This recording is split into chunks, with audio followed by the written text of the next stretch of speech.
Amnesia: The Dark Descent is a very interesting game. It's one of those games to where that it brought back the memories of Eternal Darkness Sanity's Requiem with only one thing in mind, which is called known as the Sanity System. And I'm going to be discussing more about the Sanity System in this game because that's where these games really implement the factor of these games and when it comes to its gameplay concept design. So now, what I really want to talk about Eternal Darkness, Sanity's Requiem compared to that of Amnesia is that Amnesia: The Dark Descent has one thing in mind that does not have Eternal Darkness on the back burner. The Sanity system in Amnesia is basically the best game from Eternal Darkness. I know that might be a little bit of a but however, when it came to Eternal Darkness, though, you're able to play as different types of protagonists into a unique interwoven story and following different types of paths. Known as one path in particular that I remember was known as the Ulioth path. But here's again, is the fact that Amnesia: The Dark Descent does not follow these types of paths. There is only one path in mind. And with one path in mind is that there are puzzles involved, obviously. And then when you do these certain said puzzles, you are able to progress the story a little bit more because the puzzles are that much of a big factor when it came to Amnesia: The Dark Descent. And I think that's why this game is so highly popular. It's not because of the puzzle solving. It's the fact of it's the story is what makes this game so provocative, captivating in a very unnatural psychological horror type of way. And it's fascinating. And so I think when it came to Amnesia, this game really pinnacled and really benefited from other horror games from that, like Soma, which is another fictional game as well. And I think that's where, when it came to Amnesia, though, The Dark Descent, it's just as good as I remember when I first played this. Because, like I said, I have played this game more than 3 times, and I still can't go back to any other first-person psychological horror games like Amnesia, because Amnesia is so good. It's the story that really makes me come back. I love the story. I love the world design. It's the writing is what makes this game fit. It's what makes it as a whole of a game. And that is one thing I readily admit is that when it comes to horror games are not always implemented very well when it comes to writing or having a good, unique story. But I think that's where Amnesia: The Dark Descent really benefits of those types of concepts and the design philosophy of that. And it's so good. And it's one of the reasons why I go back to this game as well. And so I want to talk about the sanity system in this game because I veered off topic there, so my apologies on that.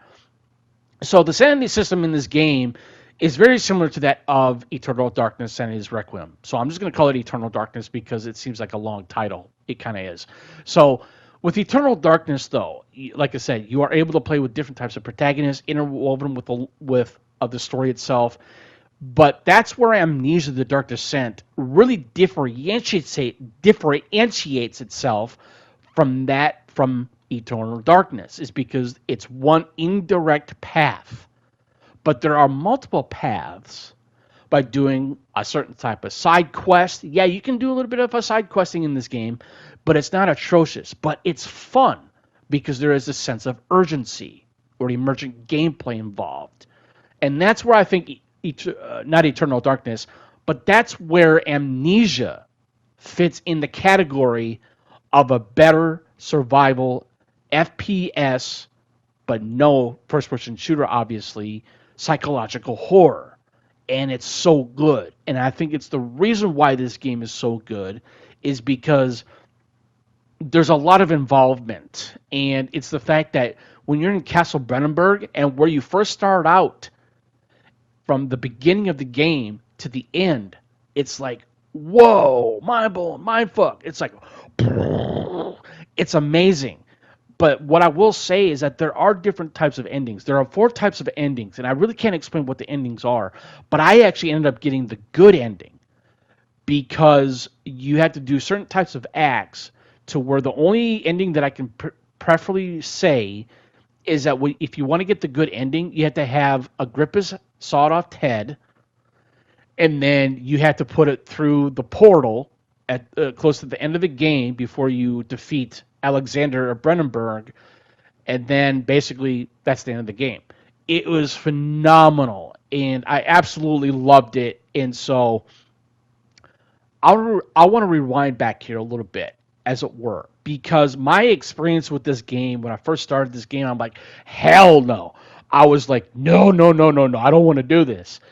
And because I was so scared, because I'm not really implemented of being scared so often when it comes to games like Amnesia: The Dark Descent.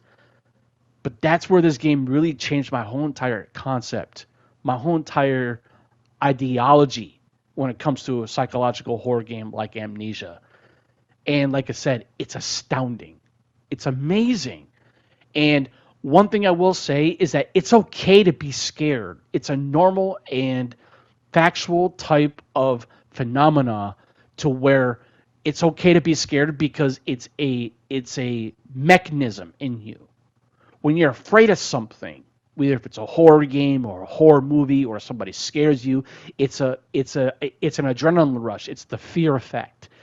And I think that's where Amnesia: The Dark Descent is amazing because of that specific reason. This game plays you in your head. And I think that's where this game really shows off not just the importance of it, but what this game is able to provide you of having that fear effect. And it's awesome. I think it's great. And I played a little bit of Amnesia: A Machine for Pigs. I played a little bit of Justine. I have played Amnesia: The Rebirth. I have played Amnesia: The Bunker. And they're all fascinating games to their own unique type of style and way.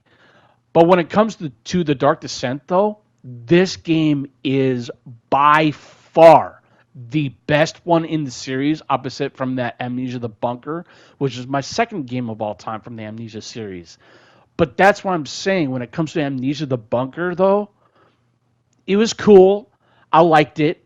But when it came to Amnesia: The Dark Descent, though, I did not have that same exact type. I did not have that same effect type of vibe to it from The Bunker. And with The Dark Descent, though, it was something that I'm always trying to find something that I never really thought that was there. And that's what I love about this game, though, too, is that there are some things in this game that you can sometimes forget to find or to go forward into.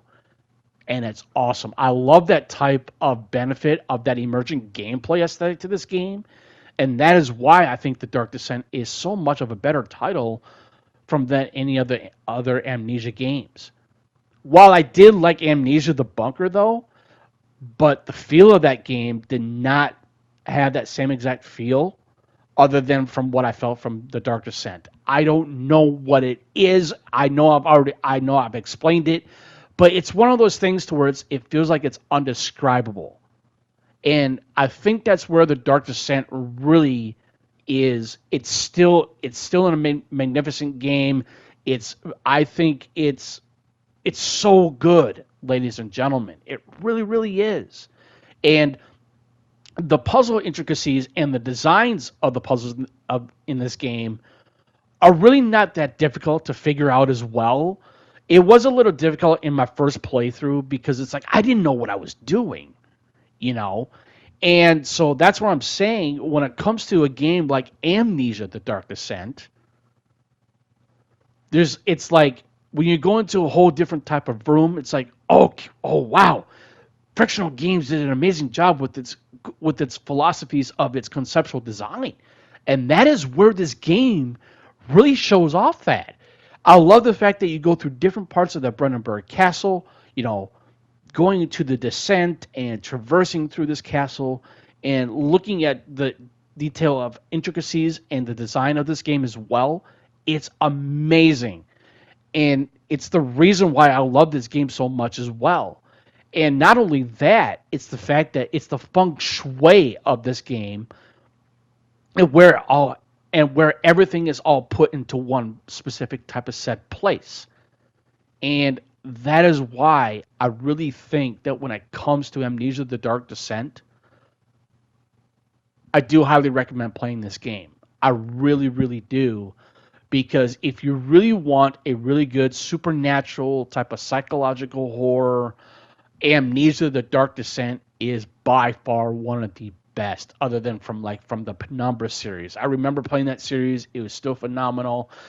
But it's the fact that when it comes to Amnesia the Dark Descent though, this game, it shows the elements of the emergent storytelling, the emergent gameplay, and being able to focus on specific set puzzles to progress through part of the Brandenburg Castle.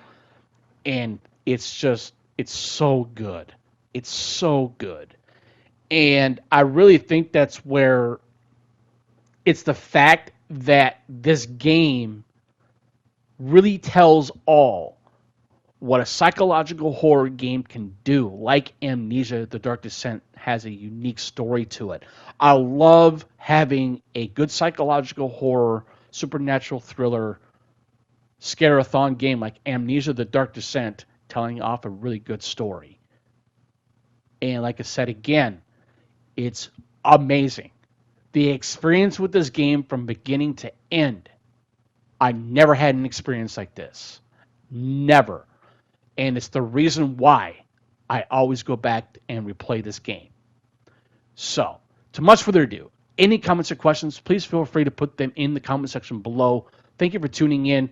If you like this type of content, please hit that subscribe and hit that notification bell. And you guys have a good rest of your 4th of July weekend.